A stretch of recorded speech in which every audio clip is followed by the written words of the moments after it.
प्यारे बच्चों, मैं पवन सैनी। आज आपको मैं अपनी क्लास कक्षा 12 जो मैथ में त्रिकोणमितीय फलन वाला टॉपिक है हमारा, उसको समझाऊंगा और उसकी जो मुख्य बातें हैं वो आपको ध्यान रखनी है। तो देखिए क्या होता है प्रतिलोम त्रिकोणमितीय फलन। इसी के रिलेटिव मैंने एक एक्सरसाइज ली आपकी 2.1। तो मेरे देखिए पहला इंपॉर्टेंट रूल्स है, जब भी आपको मुख्य मान ज्ञात करना हो तो इसके लिए ये रूल है आपका साइन इनवर्स माइनस एक्स होता है, tan inverse minus x, cos inverse minus x. पर माइनस जो चिन्ह है वो हम शुरुआत में ले लेते हैं। तीन नाम है आपके, साइन का है, उसके बाद में आपका टेन का है और उसके बाद में कॉसेक का है। दूसरी अपोजिट कंडीशंस में मैंने ये समझा भी दिया है कि साइन इनवर्स माइनस एक्स, तो ये माइनस जो है स्टार्टिंग में आ गया, टेन वाला जो माइनस है वो भी शुरुआत में आ गया, और कोसेक के लिए मैंने बोला था ये माइनस वाला भी स्टार्टिंग में आ गया। सेकंड रूल जो होता है उसमें तीन नाम आपको याद रखने हैं, cos inverse minus x, sec inverse minus x एवं कॉट इनवर्स माइनस एक्स।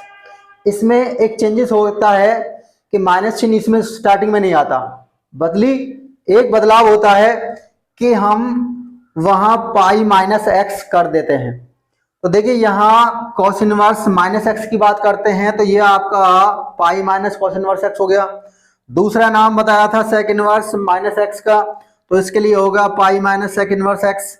और लास्ट जो है वो आपका कॉट इनवर्स, अगर माइनस एक्स वाला फंक्शन है और उसका आपको प्रतिलोमीय त्रिकोणमितीय फलन करना है तो pi minus cot inverse x हो जाएगा।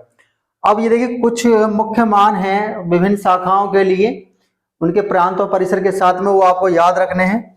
नंबर 1 बात करते हैं साइन इनवर्स की, तो -1, 1 क्लोज इंटरवल में, तो उसके लिए जो होंगे आपके -π/2 से π/2 होंगे। कॉस इनवर्स की बात करते हैं -1 से 1 के लिए, तो इसके लिए होंगे आपके 0 से π में।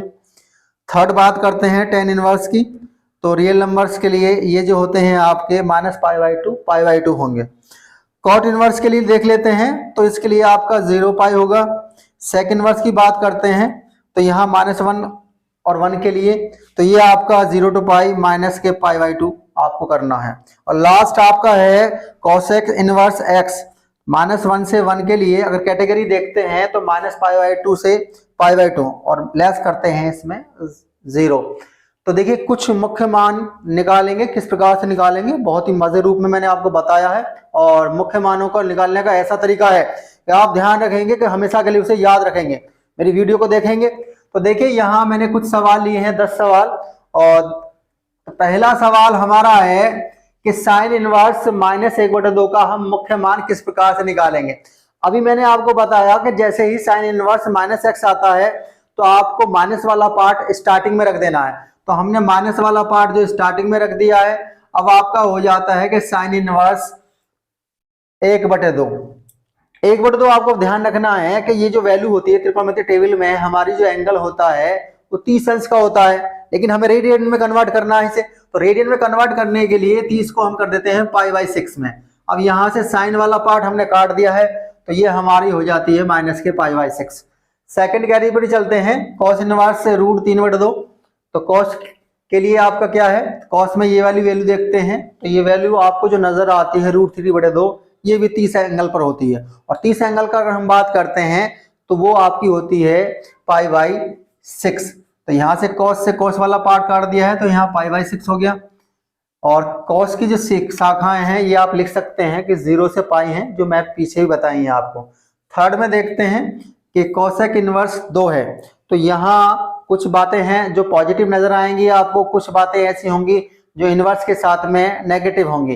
तो तीन नाम जैसे मैंने आपको बताए हैं, साइन का, उसके बाद में टेन का और कॉसेक का। इनमें अगर आपको नेगेटिव वैल्यू आती है तो आपको क्या करना है, वो स्टार्टिंग में रखना है।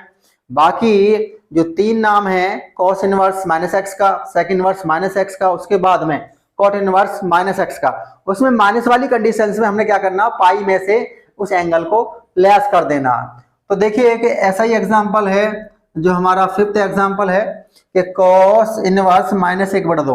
तो यहाँ स्टार्टिंग में माइनस नहीं लेंगे, तो यहाँ इसको पाई में से लेस करके कॉस इनवर्स 1/2 रखेंगे।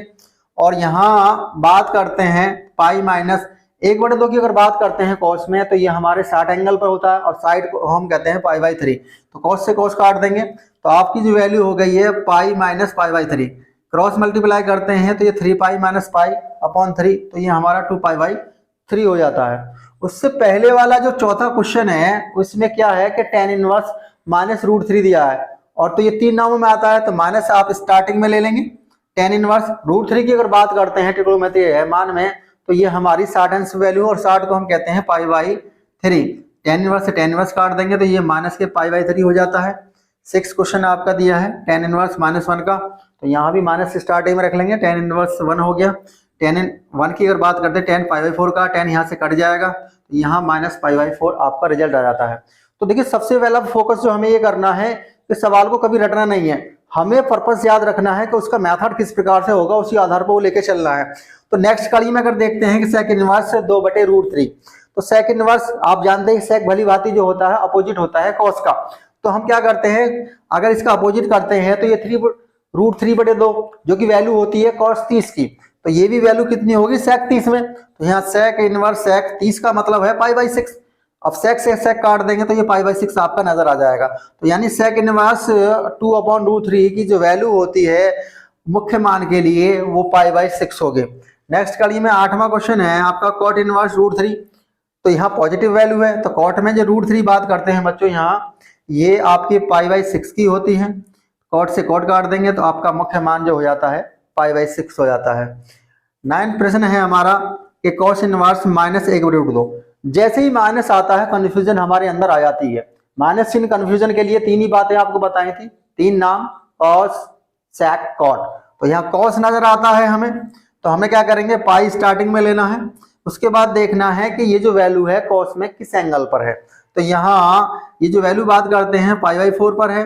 अब पाई में से जब π/4 लेस करते हैं तो ये हमारा 3π/4 हो जाता है, यानी 135 एंगल पर। लास्ट इसका क्वेश्चन नंबर 10 है कि कॉसेक इनवर्स -√2। तो माइनस वाला पार्ट तो हम स्टार्टिंग में लेंगे, और √2 की बात करते हैं तो यहाँ √2 जो हमारा है ये π/4 पर होगा, इसीलिए कॉसेक इनवर्स -√2 जो होगा माइनस के π/4।